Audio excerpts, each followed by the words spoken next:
증상이 있을 거라고 생각하는 경우도 많은데, 특히 이런 썰포니오소제 같은 약제를 드시는 분들은 안녕하세요. 당뇨병학회 공식 유튜브 채널 당뇨병의 정석입니다. 오늘 이번 시간은 썰포요소제에 대해서 두 분 교수님 모시고 함께 알아보는 시간 갖도록 하겠습니다. 안녕하세요. 안녕하세요.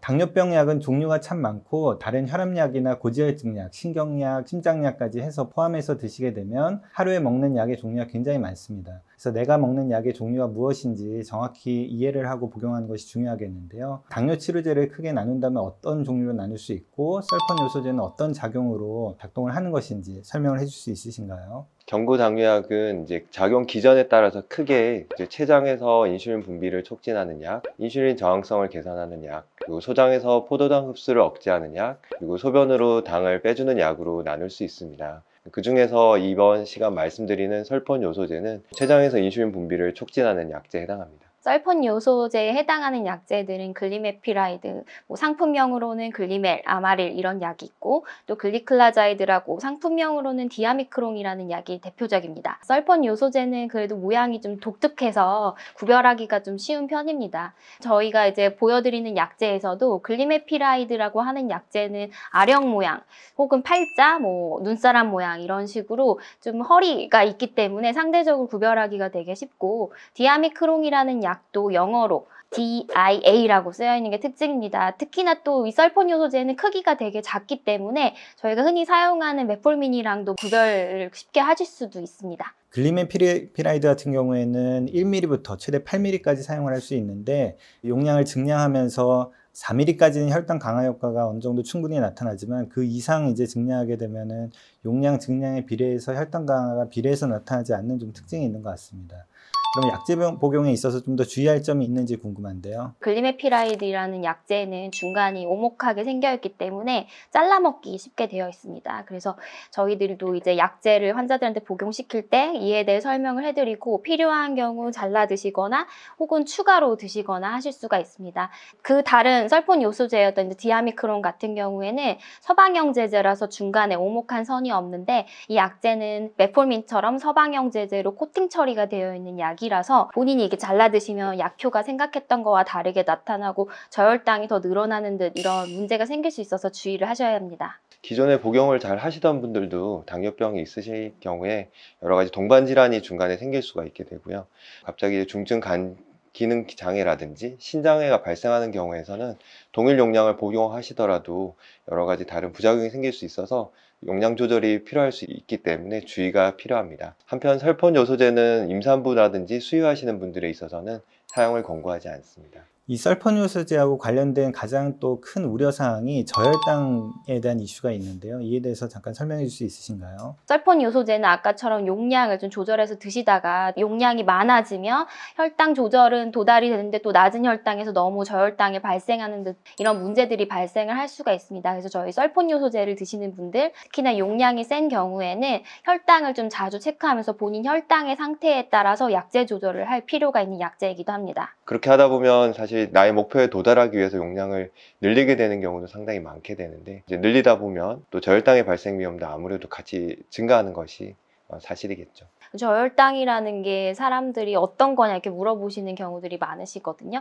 저희가 첫 번째로 저혈당이라고 하면 증상이 있을 거라고 생각하는 경우도 많은데, 특히 이런 썰포니오소제 같은 약제를 드시는 분들은 저혈당이 자꾸 반복되면 저혈당 증상 자체도 아예 없으신 경우들도 많습니다. 그래서 증상으로 절대 판단을 하시면 안 되고, 특히나 이게 식사를 일정하게 규칙적으로 드셔야 되는데 아침을 건너뛰시게 되면 그때 약을 먹거나 이러면 또 저혈당이 많이 발생할 수가 있습니다. 그래서 식사 간격이 길어지거나 혹시 식사를 건너뛰게 되면 꼭 혈당을 측정을 하시고 먹어야 되는 약의 용량을 좀 줄여야 할지 혹은 빼야 될지 이런 것도 결정을 하시는 것도 중요할 것 같습니다. 하지만 또 약제를 복용하신다고 무조건 이 약이 저혈당을 유발하는 것은 아닙니다. 동반 질환에 따라서 콩팥 기능이나 간 기능이 저하되어 있는 상황이 있거나, 또는 평소와 달리 잘 드시지 못하거나 불규칙하게 식사를 하시는 경우, 또 갑자기 급한 운동이나 심한 운동, 노동을 하시는 경우, 또는 전날 음주를 많이 하신 경우라든지 평소와 다르게 설사나 구토가 동반돼 있어서 확연하게 평소 대비 식사량이 줄어든 경우에는 평소 용량을 그대로 드시게 되는 경우 저혈당 발생 위험도가 증가할 수 있기 때문에 주의가 필요할 것 같습니다. 그리고 저혈당에 대한 얘기는 이제 앞으로도 되게 다양한 편에서 얘기를 자세히 드릴 거거든요. 앞으로도 시청 부탁드립니다.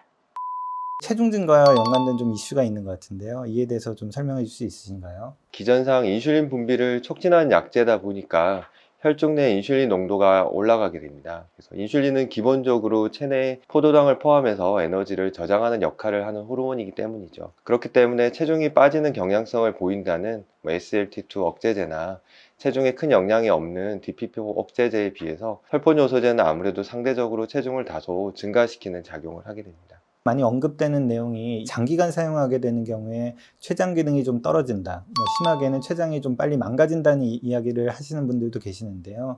한번 설명해 줄 수 있으신가요? 썰폰 요소제의 가장 단점 중에 하나인 것 같기도 하는데 췌장의 베타세포에서 인슐린 분비를 촉진시키기 때문에 장기간 사용하게 되면 이제 베타세포의 사묘를 촉진한다. 초창기에 개발된 썰폰 요소제들은 이러한 데이터들을 사실 보여줬던 것도 사실인 것 같습니다. 하지만 요즘 나오는 썰폰 요소제는 초창기에 개발된 썰폰 요소제에 비해서 그런 부작용이나 문제점들을 개선한 약제라서 그걸 일반화하기는 좀 어려울 것 같고요. 특히나 이 약을 복용하고 있는 것보다도 혈당 조절이 안 돼서 혈당이 매우 높은 상태가 계속 지속되는 게 결국엔 췌장에 계속 인슐린을 분비해야 되고 그래서 췌장 기능이 금방 떨어지게 되는 가장 큰 요인이기 때문에 그걸 더 주의해야 될 거라고 생각합니다. 그러면 썰폰 요소제의 가장 큰 장점은 어떤 게 있을까요? 설폰요소제는 췌장에서 인슐린 분비를 촉진함으로써 혈당을 낮추는 작용을 하게 되는데요. 당뇨병 초기에 사용하면 혈당 강화 효과가 강력하고 아무래도 약제가 이제 용량별로 1ml부터 8ml까지 있기 때문에 나의 혈당 상태에 따라서 용량을 자유롭게 증감을 할 수 있다는 게 가장 장점입니다. 또한 메포민과 같이 다른 작용을 하는 경구약제와의 다양한 복합 치료가 가능하다는 점에서 경구약을 사용하시는 당뇨병 환자분들이 편리하게 혈당 조절하실 수 있다는 장점도 있는 약제입니다. 일부의 제 환자분들도 경구약제를 이제 최대 용량으로 투여하는 경우에도 혈당 조절이 안 되는 경우가 있는데 그런 경우 결국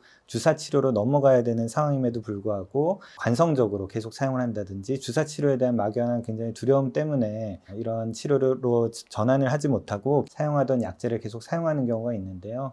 이런 경우에 대해서는 또 저희 의사들도 계속 좀 설득을 하고 환자분들도 조금 더 열린 마음으로 다른 치료를 좀 접근하는 것을 생각을 해야 되겠습니다. 마지막으로 두 분 교수님 보시기에 당뇨병 환자분들 중에서 어떤 분들이 이 약을 좀 더 드시는 게 필요하다고 생각하시는지 궁금한데요. 설폰요소제는 메포민만큼이나 오랫동안 당뇨병 약제로 사용되었던 약제입니다. 그만큼 오랜 기간 동안 치료 반응에 대한 어떤 임상 치료 결과가 자료가 있고 복용법이 편리하고 또 발생할 수 있는 부작용도 예측이 가능하다는 점이 장점이 되겠습니다. 또한 용량 조절이 가능한 약제이다 보니까 다양한 약제의 어떤 병용 치료도 가능하다는 점이 장점이라고 볼 수 있을 것 같아요. 앞으로 저희가 다양한 약제에 대해서 말씀을 드리겠지만 워낙 요즘에 나오고 있는 신약들이 저혈당 위험도도 낮고 뭐 체중을 감소시켜주고 그리고 아까 말씀드린 췌장에 또 보호하는 효과가 있다, 뭐 심혈관, 신장에 좋은 효과가 있다 이런 얘기들이 많이 나오면서 썰폰 요소제가 예전에 비해서 국내외 여러 진료 지침에서 위상이 떨어지고 있는 건 사실인 것 같습니다. 하지만 썰폰 요소제에 대한 너무 과도한 잘못된 생각들과 우려들이 있는 것도 사실이기 때문에 오늘 이 유튜브 채널을 보시고 그러한 우려를 조금 줄이시고 그러시면 좋을 것 같고요. 이 혈당에 따라서 용량을 좀 조절하면서 사용할 수 있다는 큰 장점이 있기 때문에 환자분들이 자기의 혈당을 측정하면서 용량 조절을 하시면 매우 스마트하게 혈당 조절에 조금 더 자기가 관리하면서 쓸 수 있는 좋은 약제가 될 수 있을 거라고 생각합니다. 예, 결국 이 약을 사용할 때는 규칙적인 생활 습관, 특히 규칙적인 식사 습관이라든지 아니면 활동량, 운동 습관이 병행이 되면서